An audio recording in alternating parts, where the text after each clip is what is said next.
माँ, मैं जोरू का गुलाम नहीं, एक जिम्मेदार पति हूँ। क्या हुआ, तबीयत ठीक नहीं है क्या? नहीं विनोद, जाने क्यों बहुत चक्कर आ रहे हैं। बिल्कुल उठा नहीं जा रहा है। कोई बात नहीं, कमजोरी है, बस तुम आराम करो, मैं चाय बनाता हूँ। लेकिन विनोद, मम्मी जी नाराज हो जाएगी। रोज तो तुम रोज तो सब तुम ही करती हो, एक दिन क्या मैं नहीं कर सकता? तुम आराम करो, विनोद ने सौम्या के बालों को सहलाकर मुस्कुराते हुए कहा। तो सौम्या भी मुस्कुरा उठी और निश्चित मन से आंखें बंद कर करवट बदल लिया। सौम्या और विनोद की शादी को अभी कुछ ही महीने बीते थे। विनोद के घर में सिर्फ उसकी माँ रमा जी थी। विनोद के पिताजी कुछ सालों पहले गुजर चुके थे। विनोद की माताजी पुराने ख्यालों की महिला थी। उन्हें यूं विनोद का सौम्या का हाथ बटाना बिल्कुल पसंद नहीं आता था। विनोद एक बहुत ही नेकदिल इंसान था। आम मर्दों से अलग सोच रखता था। जहाँ तक होता सौम्या की घर के कामों में भी मदद कर देता था। रमा जी जब भी विनोद को सौम्या की मदद करते हुए देखती, मन ही मन चिढ़ जाती थी। सौम्या जानती थी उसकी सासू माँ को ये पसंद नहीं आता था, तो वो हमेशा विनोद को मना करती, लेकिन विनोद नहीं मानता था। कभी गीले कपड़े छत पे सूखने डाल देता था, तो कभी रसोई में मदद करने चला जाता था। विनोद, आप रहने दीजिए, मैं कर लूँगी। क्यों कर लोगी अकेले? मैं भी मदद कर देता हूँ, जल्दी काम होगा, तब तो कुछ समय हम दोनों को भी मिलेगा। लेकिन माँ जी। क्या माँ जी? शादी के पहले मैं उनकी भी तो मदद करता था, सो अब तुम्हारी कर रहा हूँ। हंसते हुए विनोद कहता तो सौम्या चुप हो जाती, लेकिन सासू माँ के चेहरे पे आते जाते भाव उसे सब बता देते। बेटे का यूं रसोई में बहू का हाथ बटाना उन्हें रास नहीं आता था। इधर कुछ दिनों से सौम्या की तबीयत कुछ ठीक नहीं रह रही थी। कमजोरी के कारण अक्सर चक्कर आ जाते थे। सब कुछ जान सुन के भी रमा जी निर्विकार भाव से चुप्पी लगाए रखती, जैसे कुछ मालूम ही ना हो। सौम्या को अपनी सासू माँ का व्यवहार से बहुत दुख होता, लेकिन सीधी सरल सौम्या मौन रखकर उनका मान रख लेती थी। आज भी सौम्या को आराम करता छोड़ विनोद ने चाय खुद भी पिया और अपनी माँ को भी दे दिया। तूने क्यों चाय बनाई विनोद? बहू कहाँ है?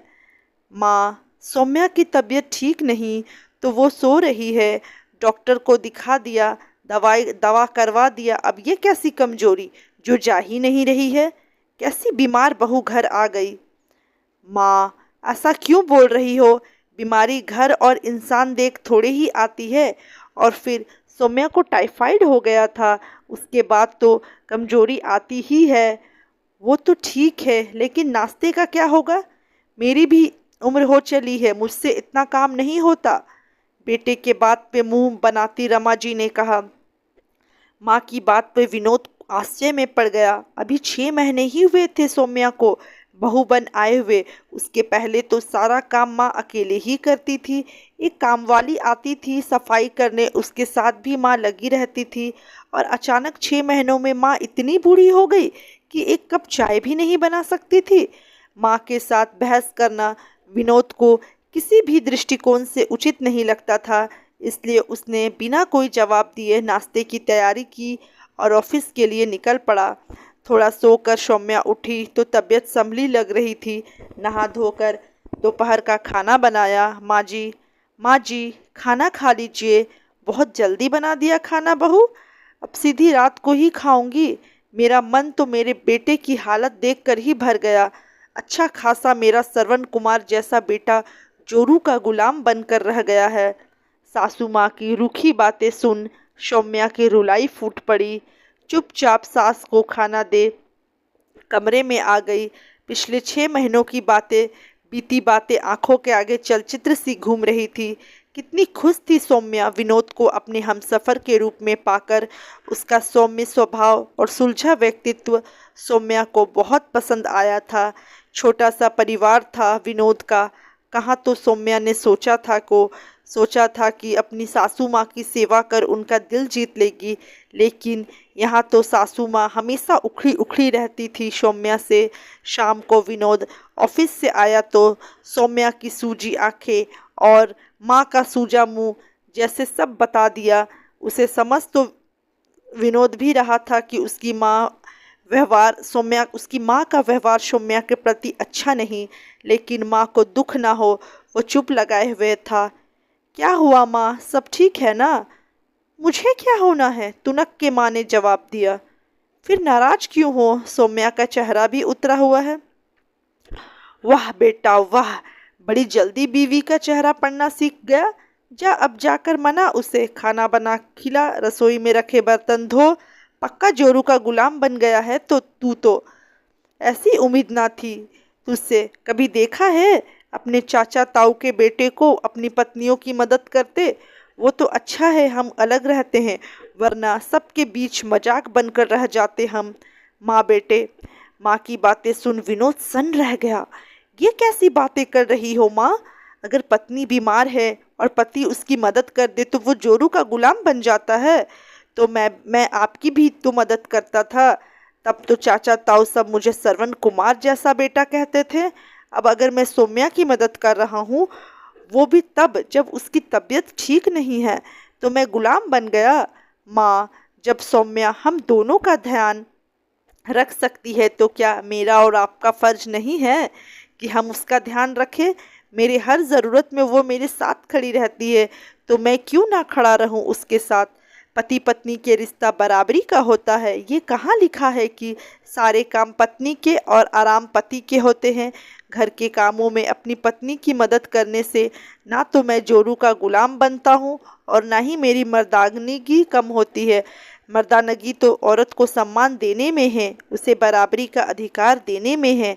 बल्कि मैं तो फख्र से कहता हूँ कि मैं जोरू का गुलाम नहीं, बल्कि एक जिम्मेदार पति बनने की कोशिश कर रहा हूँ।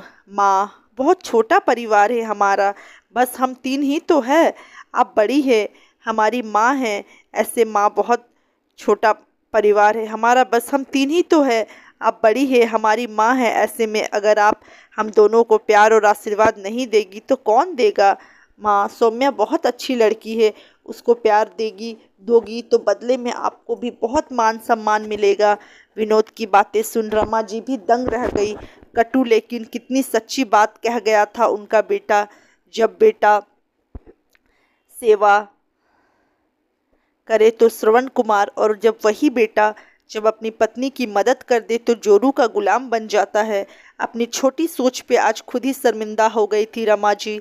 माँ के चेहरे पर आए भाव पर मन ही मन विनोद भी समझ गया कि आज उसकी माँ को रिश्तों की सही परिभाषा समझ में आ गई थी। विनोद का मन निश्चिंत हो उठा, क्योंकि अब उसका परिवार एक सुखी परिवार बनने की राह पर चल पड़ा था। दोस्तों, हमेशा ये देखने या सुनने को मिलता है कि अगर पति अपनी पत्नी की कोई कामों में मदद कर दे या हाथ बटा दे तो उसे जोरू का गुलाम टाइटल या टैग दे दिया जाता है। तो ये उचित नहीं है। हमेशा इंसान को समय के साथ अपनी सोच और विचारधारा को अवश्य बदलना चाहिए। अगर आप लोग को मेरी यह कहानी अच्छी लगी होगी तो प्लीज़ हमारे वीडियो को ज़रूर लाइक करें, और अगर चैनल पर आप नए आए हों तो चैनल को सब्सक्राइब करके बेल आइकन दबा दें, जिससे कि आने वाली हर कहानी की नोटिफिकेशन आपको मिलती रहेगी। चलिए मिलते हैं एक नेक्स्ट कहानी पर। तब तक के लिए bye bye, take care, thanks for